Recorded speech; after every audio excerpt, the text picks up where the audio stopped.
আমাদের বন্ধুপ্রতিম ছাত্র সংগঠন ছাত্রদল তাদের পথ অনুসরণ করতে দেখা যাচ্ছে। ক্যাম্পাসে সকল ছাত্র রাজনৈতিক ও সামাজিক সংগঠন সমূহের মধ্যে পারস্পরিক শ্রদ্ধাবোধ, সহযোগিতা ও সহাবস্থান নিশ্চিত করে শিক্ষার সুষ্ঠু পরিবেশ বজায় রাখা সকলের দায়িত্ব। কিন্তু আমরা লক্ষ্য করছি বিভিন্ন ক্যাম্পাসে ছাত্রদল, ছাত্র শিবির সহ অন্যান্য ছাত্র সংগঠনকে অন্যায়ভাবে দমনের চেষ্টা করছে। শুধু তাই নয়, নিজেরা সন্ত্রাসী কায়দায় শিক্ষার্থীদের হামলা করে তার দায় উদ্দেশ্য প্রণোদিতভাবে ছাত্র শিবিরের উপর চাপিয়ে দিচ্ছে, যার প্রবক্তা ছিল নিষিদ্ধ ছাত্র সংগঠন ছাত্রলীগ। স্বৈরাচারী গণহত্যাকারী শেখ হাসিনা মুক্ত বাংলাদেশে ফ্যাসিবাদের টুলসগুলো কিছু ছাত্র সংগঠন ঘোষণা দিয়ে গ্রহণ করেছে। আপনারা দেখেছেন তারা ফেসবুকে স্ট্যাটাস দিয়ে শিবির কোপানো জায়েজ, আগেও ছিল এবং ভবিষ্যতেও থাকবে, এমন বিভৎস এবং হীন ঘোষণা দিচ্ছে।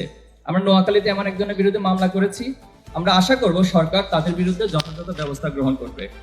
শুধু তাই নয়, কুয়েটের ঘটনাকে কেন্দ্র করে ছাত্র শিবিরের সম্পৃক্ততার মিথ্যা বক্তব্য দিয়ে দেশের বিভিন্ন জায়গায় বিক্ষোভ করা হয়েছে। খুলনার শিববাড়িতে তাদের মিছিল থেকে একটা শিবির দর দৈরা দৈরা জবাই কর এই স্লোগান দেওয়া হয়। এমন ভয়ঙ্কর হিংস্র স্লোগান আমরা ছাত্রলীগের মুখে ইতিপূর্বে শুনেছিলাম। কিন্তু ছাত্র দলের মধ্যে নিষিদ্ধ ছাত্রলীগের প্রতিচ্ছবি ফুটে উঠবে তা আমরা কোনোভাবেই কামনা করি না। সারা দেশে শত শত জায়গায় চাঁদাবাজি, দখলদারি দেখে বোঝার উপায় নেই যে দেশের কোনো পরিবর্তন হয়েছে। অপরাধীদের হাত বদল হয়েছে ঠিকই, কিন্তু অপরাধ আগের মতোই চলছে। গত 4 ফেব্রুয়ারি যশোরের চাঁচড়ায় চাঁদা না দেওয়ার সম্রাট নামের এক মাছ ব্যবসায়ীর চোখ উপড়ে ফেলে ছাত্রদল নামের কিছু সন্ত্রাসী। গতকাল গাজীপুর মাইকে ঘোষণা দিয়ে প্রকাশ্য দিবালোকে চাঁদা আদায় করার ঘটনা আপনারা দেখেছেন। প্রতিদিন এমন অসংখ্য ঘটনা গণমাধ্যমে প্রকাশ হচ্ছে। সম্মানিত উপস্থিতি, সম্প্রতি কুয়েট এমসি কলেজ এবং 20 ফেব্রুয়ারি তামিরুল মিল্লাত কামিল মাদ্রাসা যে হামলার ঘটনা সংঘটিত হয়েছে তা একটি ছাত্র সংগঠনের নব্য পেশিবাদ হয়ে ওঠার ধারাবাহিকতারই অংশ বলে আমরা মনে করছি। খুলনা প্রকৌশল ও প্রযুক্তি বিশ্ববিদ্যালয়ের সাধারণ ছাত্রদের উপর ছাত্রদল যুবদলের বহিরাগত সন্ত্রাসীদের নিয়ে প্রকাশ্য দিবালোকে পরিকল্পিতভাবে সশস্ত্র হামলা পরিচালনা করে, যেখানে অর্ধশতাধিক শিক্ষার্থী মারাত্মকভাবে আহত হয়। কিন্তু ছাত্রদল তাদের উশৃঙ্খল কর্মীদের বিরুদ্ধে ব্যবস্থা না নিয়ে উল্টো সেই সন্ত্রাসী কর্মকাণ্ডের দায় ছাত্র শিবিরের উপর চাপিয়ে দেয়। শুধু তাই নয়, প্রকাশ্য সংবাদ সম্মেলনে ছাত্রদল সভাপতি রাকিবুল ইসলাম রাকিব শিবিরের উপর দায় দিয়ে দেওয়ার মতো নির্দেশনা প্রদান করে, যার মাধ্যমে দেশবাসীর কাছে তাদের ঘৃণ্য পরিকল্পনা স্পষ্ট হয়ে যায়। একদিকে ছাত্র শিবিরের দায় চাপিয়ে দেওয়ার প্রকৃত ঘটনা আড়াল করতে চেষ্টা করে, অন্যদিকে যুবদল তাদের চিহ্নিত সন্ত্রাসীকে বহিষ্কার করার মাধ্যমে নিজের সাংগঠনিক সংশ্লিষ্টতা প্রমাণ করে। এই ঘটনায় দেশব্যাপী সমালোচনা ঝড় উঠলে তা ধামাচাপা দেওয়ার জন্য সিলেটের এমসি কলেজে আঞ্জুমানে তালামিজে ইসলামীয় কর্মী মিজানুর রহমান রিয়াদের সাথে শিক্ষার্থীদের হাতাহাতির ঘটনায় 2 জন জাহিদুল ইসলাম হৃদয় ও রিয়াদ নামে আহত হওয়ার দায় ছাত্র শিবিরের উপর প্রদান করে। পরবর্তীতে কলেজের অধ্যক্ষের বক্তব্যের মাধ্যমে প্রকৃত ঘটনা প্রকাশ পেলে ছাত্র শিবির যে সেই ঘটনার সাথে জড়িত নয় তা প্রমাণিত হয়। কুয়েটে শিক্ষার্থীদের রক্তের দাগ শুকাতে না শুকাতেই গত 20 ফেব্রুয়ারি টঙ্গীতে তামিরুল মিল্লাত কামিল মাদ্রাসা শিক্ষার্থী এবং ছাত্র শিবিরের ওয়ার্ড সভাপতি ফজলে রাব্বি সিফাতকে হত্যার উদ্দেশ্যে ছাত্রদল সন্ত্রাসীরা কুপিয়ে জখম করে। শুধু তাই নয়, জোরপূর্বক নিজেদের পক্ষে স্বীকারোক্তি নিতে একাধিকবার ছাত্রদল কর্মীরা তাকে নির্যাতন করে। আসামিকে ছিনিয়ে নিয়ে ছাত্র শিবিরের বিরুদ্ধে বক্তব্য নিতে ছাত্রদল নেতাকর্মীরা থানার সামনে মব তৈরির চেষ্টা করে। আমরা এই ঘটনার সাথে জড়িত সকলকে গ্রেপ্তার ও দৃষ্টান্তমূলক শাস্তি নিশ্চিত করতে প্রশাসনের কাছে জোর দাবি জানাচ্ছি।